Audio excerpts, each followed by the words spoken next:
Hello and welcome to this video tutorial. This is the first in a series of tutorials to help you get started with Kubernetes. We'll be showing you how to containerize your applications and deploy them with Kubernetes using the Scaleway Kubernetes Kapsule. Don't worry, we're going to go very slowly and step by step. In this video, we'll be focusing on one of the fundamental concepts behind Kubernetes, the container, and the popular containerization platform Docker. Before starting with Kubernetes, we have to understand containers and learn how they work. However, the main focus of this video is a practical demonstration. We'll show you how to install Docker and how to create and deploy a simple containerized Hello World application with Docker. So the different steps of that, once we've built the application, are to create the Dockerfile, build the app image, and run the app. For this, we'll be looking at the Docker build and run commands. We'll then build and deploy a slightly more complex containerized application. And to finish, we'll push the application images that we've created to the Scaleway Container Registry. In future videos, we'll show you how to deploy your containerized applications with Kubernetes, specifically with Scaleway Kubernetes Kapsule, which is a managed Kubernetes platform, so it makes Kubernetes deployment even easier. First, a brief recap of three key concepts: containers, Docker, and Kubernetes. We're not going to go into these concepts in depth because there's already a lot of great content out there to explain them in detail. I've put a number of links in the description to video and written tutorials about containers and Docker. So if you really have no idea what these things are, I recommend you pause the video and go and take a look at some of that. There's also our own Scaleway documentation, which is linked in the description and which I'll show you briefly now. So if we go to scaleway.com/docs, this is our documentation website. If we go to the compute section here in the sidebar and Kubernetes, you can see we've got a number of different documentation categories. You might find it useful to look at the concepts. So here we have different Kubernetes concepts explained. And here in the reference content section, we have this document called Introduction to Kubernetes. I also recommend reading this to refresh your knowledge of Kubernetes. In this tutorial, we're just going to get a very brief reminder of these concepts. So first up is containers. A container is a portable package of software that includes its own environment and its own dependencies. So the code, the runtime, configuration, system libraries, everything is in the container, and that containerized application can run on any host system. When a user runs containerized software, they don't need to worry about having any particular dependencies already installed on their machine. Docker. Docker is an open source platform for packaging applications into containers. And as well as building application images, it also lets you run them, tag them, push them, and much more. There are alternatives to Docker, including Podman, LXC, Windows containers, but Docker is the market leader, and it's what we'll be using in this tutorial. Finally, Kubernetes. Kubernetes is an open source container orchestration platform designed to automate the deployment, scaling, and management of containerized applications, and it's managed by the Cloud Native Computing Foundation. Now, some of these words and concepts might seem a little bit abstract and overwhelming, but in reality, if you understand each one individually, understand its purpose, and know how to use them in order and use them together, it doesn't have to be difficult or scary. So think of it this way: you build your application, you containerize your application with Docker, and then you use Kubernetes to orchestrate the deployment of your containerized application at the appropriate scale. And as we will see, using Scaleway Kubernetes Kapsule can make Kubernetes deployment even simpler. We'll be showing you that in the next video. So once you get the hang of it, you'll be building your applications with containerization and Kubernetes in mind from the beginning, and you'll be on your way to true cloud native design. But what does it mean to be cloud native, and why should we bother building and deploying apps in this way? Let's just go over a few advantages of containers and Kubernetes so we know why we're even doing this. So, portability. Containerized applications can be run on any cloud, platform, or machine. Efficiency. Containerization uses fewer resources than entire virtual machines. And agility. With containerization, development and delivery is faster, more agile, and more flexible. Scalability. Kubernetes is ideal for quickly scaling your containerized application deployment up or down, so you can add and remove containers depending on your need. And reliability. Kubernetes keeps containerized workloads up and running at all times. Encompassing all of the above, we come back to these words cloud native. Building applications for Kubernetes means embracing cloud native design, the building and running of scalable applications in modern dynamic cloud environments. Okay, so let's go on to the practical demonstration. So we'll start with a bit of a prerequisite, which is installing Docker. And I'll be doing this for my Ubuntu Linux operating system. Now, to avoid going over all the commands individually, I have actually pre-installed Docker on my machine, but I'd like to show you again on our documentation website that we have a written tutorial, which is the written equivalent of this video tutorial. So it covers all the steps here. And if we go to this section, installing Docker, we have all the different elements of the commands needed to install Docker on Linux Ubuntu. So first of all, we need to remove any previous versions of Docker. We need to install some required packages. Docker uses HTTPS, so there's some dependencies to make sure that we can securely connect to the Docker repository. We also need to add Docker's GPG key to authenticate the Docker content that we receive. Finally, we tell our local machine where to find Docker's remote repository. And finally, we can, once we've done all of that, install the Docker engine itself. So all of these commands can be copied from our tutorial and pasted into your own terminal. If you're not working on Linux, you might want to have a look at the official Docker documentation, which is linked here, for instructions on how to install for Mac and for Windows. For now, I'm going to go back to my terminal and I'm going to do Docker V just to double check Docker is installed, and we can see that it is. I have version 20.10.12 installed on my machine. So we've installed Docker, but Docker doesn't do much good sitting there all on its own. We want to use Docker to make a containerized application. We're going to start with something as simple as it gets, a one-line Python application that prints hello world to the command line. So let's open up a terminal. And I'm going to create a folder called My First App. Navigate into that folder. And in here I will create a Python file called myapp.py. I'm going to create that with my favorite text editor, Nano. So now I'm in here, I'm going to add precisely one line of code, which is print hello world. And I'll save and exit the file. Okay, now all we need to do is run our Python application on our local system, and we should see hello world printed to the command line. So let's try Python myapp.py. Command not found. Let's try with Python 3, myapp.py. Still nothing. And that's actually because I've uninstalled Python from my local machine. Now we could just install it, but then what if we want to run this application on another machine and that one doesn't have Python? Now remember, one of the main benefits of containerization is that you can run an app from within a container where all its dependencies installed, and it doesn't matter whether the local machine has those dependencies and libraries installed on it or not. It can run the application from within the container. So let's see how to containerize our application with Docker and run it right here on our local machine, even though we don't have Python. The first step to containerizing our application is to create a Dockerfile. A Dockerfile is a text document that allows us to build a Docker image of our application. What is a Docker image? A Docker image is a read-only template that contains a set of instructions for creating a container that can then run on the Docker platform.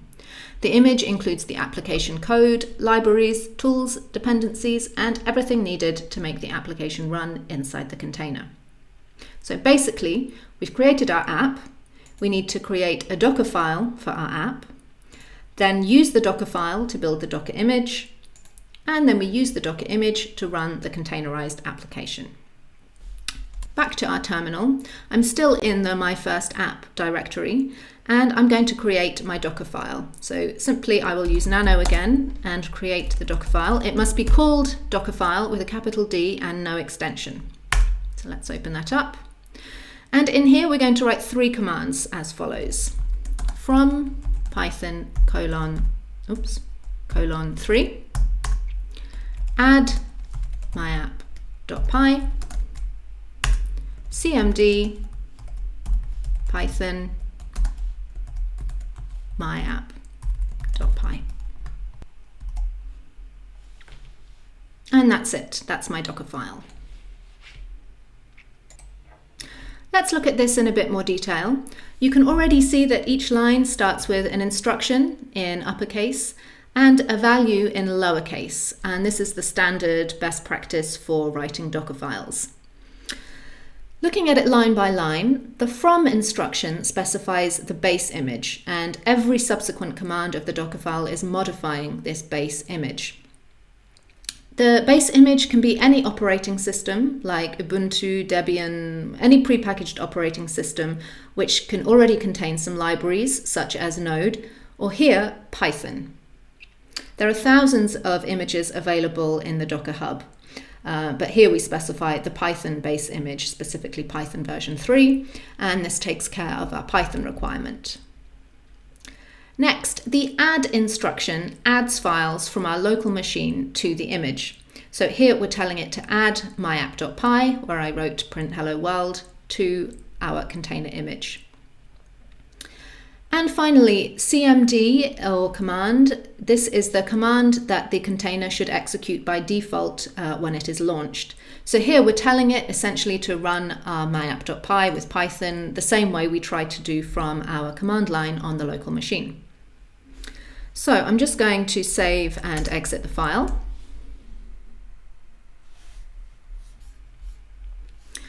So I have my Dockerfile. I can just confirm that when we do a list, we can see that it's there with my Python script. So next I need to run the command to build a Docker image from my Dockerfile. And the command for this is docker build with a sudo.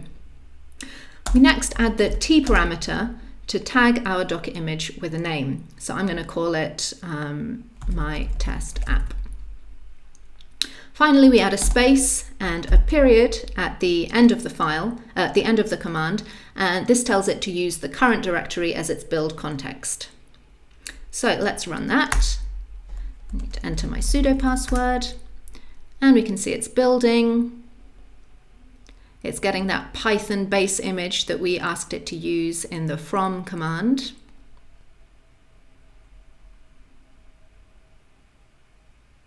It's adding myapp.py. It's taken account of the command and it's done. Now, if we run sudo docker images, this command lists all the images we have here on our machine. And we can see my test app, so we've successfully built that image. And we can also see in the list Python 3, which is the base image from our my test app Dockerfile. Next, we need to run the image, that is to say to launch a container instance that is based on our image. And the command for this is docker run. And we add the name of the app we want to run, which is my test app.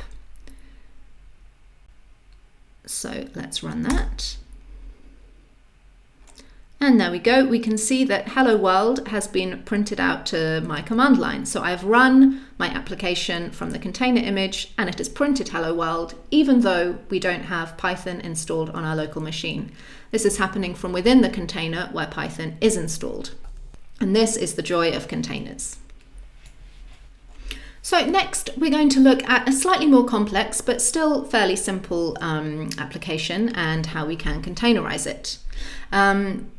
Every Docker container has a container ID, and this is a pre-built application that we're going to look at, which is a simple HTTP service that prints out its own container ID. This is, as I said, pre-built and available on a public GitHub. So if we just open that up, and we will go to github.com/jwilder, and the application is called Who Am I? So thank you, jwilder, for this application. The main files we're interested in here are HTTP Go. This is a Go file defining the main function of the application. The whoami.service, this is a systemd service unit file that's used by Linux when the application runs. And of course the Dockerfile. Let's have a look at the Dockerfile in a bit more detail. I'll just zoom in a little bit more. Go. Okay, so I think we can see that some parts of the Dockerfile are familiar from our previous example, but it's a little bit longer. So let's just take some time to look at it now. So the first part, we have a from command. So this whole block is about the application itself. And the base image here is the Golang library for the operating system Alpine. Alpine is a super lightweight operating system, so it's quite practical for containers in that respect. Next, we see the add command that we had in the previous example. So here the dot is showing that we're adding all the files from our local directory, and we're putting them into the container into a folder called app. Workdir /app, so this defines that app will be the working directory for the Docker container.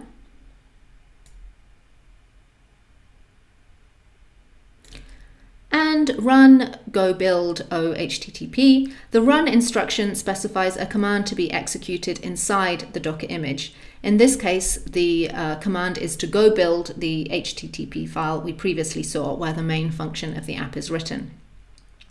We can also see that this Docker file has a second from statement, meaning it will be a multi-stage build. Each from instruction uses a different base image, and each begins a new stage of the build. So here the base image is Linux Alpine OS. The working directory is still app. And the env instruction sets an environment variable. In this case, that variable is port, and the value is 8000. Then we have the instruction expose. This tells the container to listen on the specified network port at runtime, and here that port is 8000. The copy instruction is a lot like the add instruction we've seen previously. Here we tell Docker to copy the HTTP and app files from the previous binary base image where we added them. And finally, the command instruction. This is just like the command instruction we saw before. It's the command to be executed by default when we launch the container. So we've looked at the remote project. Let's clone this project to our local machine. I'm going to copy the command here, go back to my terminal. Let's clear that. We're still in the my first app directory, so let's come out of that, and I will clone here. So I'm just going to paste the directory here from what we copied, and it's cloning. So we should now see, yep, we have the whoami directory, which we'll just move into. And in here, we can see all those files we saw remotely are now on our machine, including the Docker file. Now, if we look at this directory again, the GitHub, it does have a README that tells you how to run the application directly. And because the Docker image has already been built and pushed, we could skip the Docker build stage that we did before and just go straight to run, and it would find and pull that image for us. But because we want to practice Docker build, we're going to build it ourselves. So let's go back here, and we're going to do sudo docker build, and we need to tag it, and we'll call it test whoami. Don't forget the space and the period at the end to tell it to use the current directory. And off we go.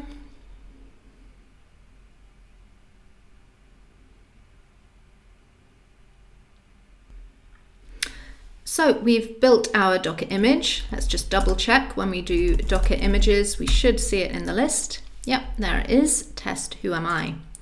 So now we can run the image and run the application. So sudo docker run. I'm going to add a few more arguments this time. D tells Docker to run in detached mode, to run the container in the background. The D is for detached. Also going to add P, and this is necessary to expose the ports that this application needs to run. So we're going to use 8000 as the port. And finally, we use the T again for tag, and we're telling it to run the test who am I image. As I said, all of these instructions are here in the README.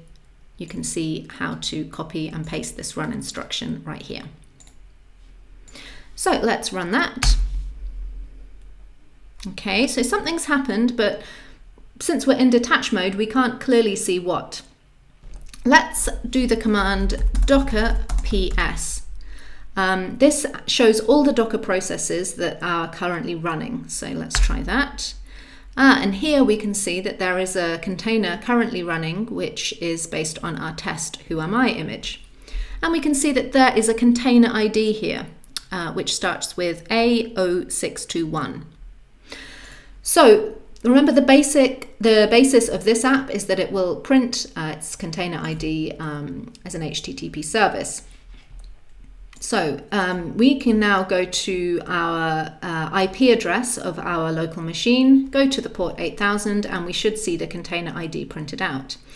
If you don't know your IP address, you can use the IPADDR command to find out, and that's all described in the tutorial that accompanies this video demonstration.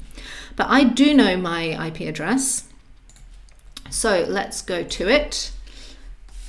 51.158, 89.227, and port 8000. And here we can see that that container ID starting with A0621 is indeed being printed out, and it matches the container ID we have here. So the application is successfully running in its container. We're going to do one more command now to shut down that container, and that is the docker kill command. So this will kill the container, and to tell it which container to kill, we'll copy and paste the container ID here, run that. And now if we do another docker ps, we can see that that container is no longer in the list of running processes. And if we go back to our endpoint and refresh, it's no longer being printed out there either. So we've now seen two different simple applications and how to use each one to build an image from which we can then run a containerized version of the application. The final thing we'll do in this video is see how we can push our images to a container registry. Container registries are designed to store container images. Obviously, it's better to store these images securely and accessibly in the cloud rather than just keeping them on your local machine. There are many container registry platforms out there. Today we'll be using the Scaleway Container Registry via the Scaleway console. So I'll go to console.scaleway.com. And I already have an account and I'm logged in to my Marie Curie account. This is the console homepage, and here on the left we have all the different products available. So I'm going to scroll down to Tools and to Container Registry and click here. And from here we can create a container registry namespace. A namespace contains a collection of container images, and each image within that namespace bears the unique identifier of that namespace. So you can think of a namespace kind of like a folder in the cloud holding your container images. So let's click to create a namespace. We'll give it a name. I'll call mine video demo. Choose a region where it's physically hosted. I'll leave Paris. set your privacy policies. So if we set to public, then everyone can pull images from the namespace. If we set it to private, only people with the authentication to do so can pull. In our case, that will be authentication via an API key. So I'm going to set that to private and click create a namespace. And there we go, video demo namespace is created. So there's nothing in our namespace for now. We want to push some images to it, and helpfully the instructions for doing that are displayed right here on the screen. We can see that first we need to sign into our namespace in our terminal, and then there's some instructions for pushing our first image. So let's move this off to the side, move my terminal over here, just clear my terminal line. Okay. So as we can see, first we need to sign into the namespace. So let's copy the instruction here. I'm going to add a sudo, paste the instruction, and sign into my namespace. Before I run it, I'll just explain the different elements in this command. So we've got docker login, followed by the address of our namespace. So the first part is generic Scaleway Container Registry address, followed by the name of our namespace, video demo. And the final part is about how to authenticate the login. As I said, our login is based on an API key, which I've already set up in my Scaleway console, and I've saved the secret part of my API key in an environment variable on my machine, which is called Scaleway secret token. If you need help with generating an API key and saving it as an environment variable, we have instructions on how to do that in our documentation, which is linked below. Let's run the command. And we have successfully logged into Docker. Okay, next stage, if we have a look back over here in the console, I'll just come across so you can see that clearly. Next stage is to push an image to the terminal. It does suggest here that first of all you use the docker pull command. That would be if you don't already have an image on your local machine that you want to push. But we know we have some images here. Let's remind ourselves with Docker images. We have all these images, so we're going to push one of those. We're not going to do the pull part. But before we can push one of the images, as it says here, we need to tag it. And we need to tag it because we need to tag it with the identifier of the container registry where we're going to push it. So I'm going to do sudo docker tag, and then we will specify the image that we're going to push. So I think I'll push my test app. Then we specify the container registry namespace. So in our case, it's the one that we've already used. And I'll create the image on that machine. I'll call it the same thing. So my test app. Okay, so we can tag our image. And now if we do Docker images again, I'll just make this a bit bigger.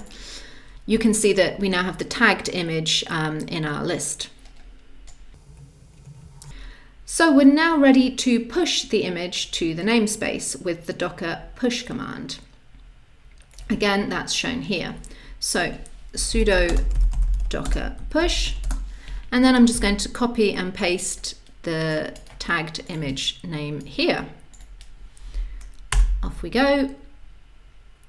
And we can see that the image is being pushed to my Scaleway Container Registry. Might just take a few seconds to do that.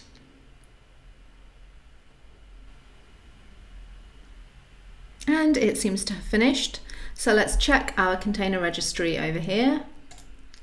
If we refresh, then yeah, we can see in our video demo namespace, we now have this image, my test app, stored securely in there.